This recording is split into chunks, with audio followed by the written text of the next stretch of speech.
ایک اور بندہ کل پرسوں میں اپنے کام کے لیے گیا، موٹر سائیکل کا کام تھا بنوانے کے لیے۔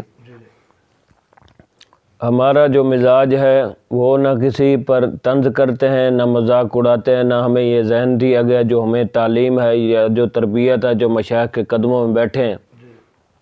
اب جو سنی سنائی ہے، بابا تھا وہ بیٹھا تھا، وہ کہتا ہے جی اس میں کرنٹ ہے، موٹر سائیکل کو ہاتھ نہ لگانا۔ اصل وہ ذکر کا یا جو کیفیت ہوتی ہے اس پر وہ بات کر رہا تھا، تو اس کی بات میں سن رہا تھا، لیکن لگتا دیکھنے میں ایسا تھا، نہ میں ہنسا نہ میں نے دیکھا اس طرف، میں اپنے کام سے کام رکھا ہے۔ اب بیان کرنے کا مقصد یہ ہے تاکہ چار باتیں ہمارے علم میں آ جائے، آیا اس کو بولتے کیا ہیں۔ تصوف کی زبان کے اندر جو اولیاء کرام کی بارگاہ سے یا انبیاء کرام کی بارگاہ سے ان کی نگاہ سے جو ملتا ہے اس کو فیض بھی بولتے ہیں، نور بھی بولتے ہیں۔ اللہ تعالیٰ اپنے نبیوں کو عطا فرماتا ہے، پھر انبیاء کرام نے صحابہ کرام کو عطا فرمایا، پھر آگے ان سے چلتا چلتا پھر اولیاء کرام تک پہنچا، پھر انہوں نے پوری امت کے اندر تقسیم فرمایا۔ قرآن مجید کے اندر بھی اسی چیز کی طرف اشارہ ہے، فرمایا اللہ نزل احسن الحدیث کتابا متشابہا مثانی تقشعر منہ جلود الذین یخشون ربہم ثم تلین جلودہم وقلوبہم الی ذکر اللہ۔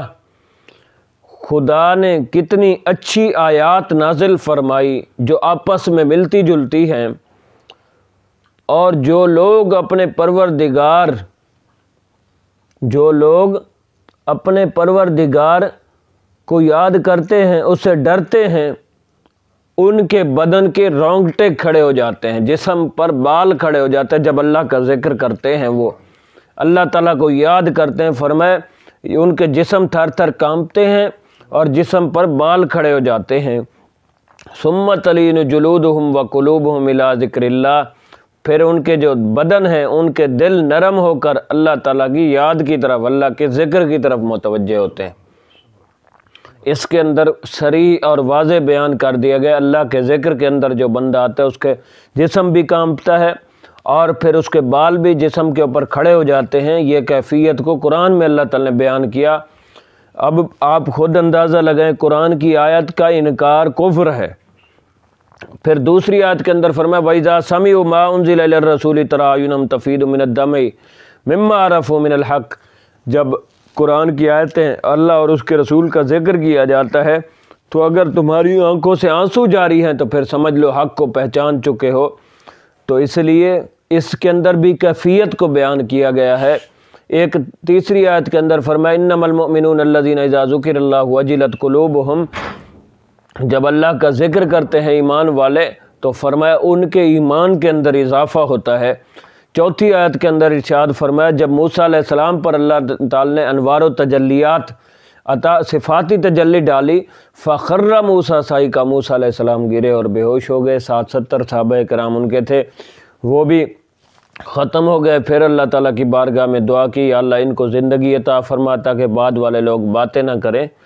تو اس لیے جب خضر علیہ السلام جاتے ہیں موسیٰ علیہ السلام کے پاس تو انہوں نے فرمایا ایک علم آپ کو اللہ تعالیٰ نے دیا ہے، میرے پاس نہیں، ایک علم میرے پاس ہے جو آپ نہیں جانتے، وہ علم باطنی تھا، اندر کا علم تھا، فیض تھا۔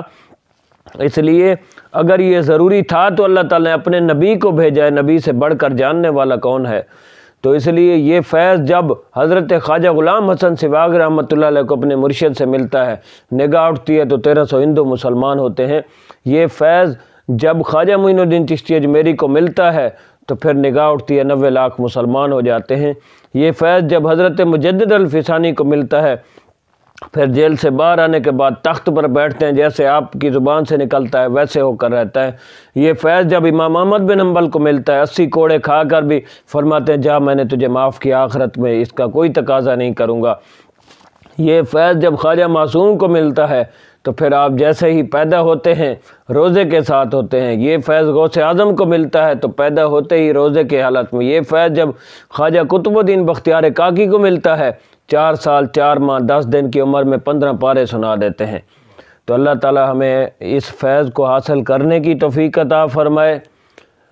قرآن مجید کے اندر بھی اللہ تعالیٰ نے فرمایا لا یخافون لومۃ لائم، جو اللہ کے بندے ہیں وہ ملامت کا کوئی خوف نہیں رکھتے۔ اور پھر بابا بلے شاہ نے بڑی پیاری بات کی، وہ فرماتے ہیں بلیا تو رب دا ہوئے، لوگ ملامت کریں لکھ ہزار، لوگ کافر کافر آکھیں تو آؤ آؤ آکھ، جب تو اللہ کا بندہ ہے تجھے ان کی ملامت کی کیا پرواہ؟ تو فرمایا تو اپنے مالک کو یاد کر، اس کا ذکر کر، اس کی رضا کے لیے۔ اللہ تعالیٰ عمل کی توفیق عطا فرمائے۔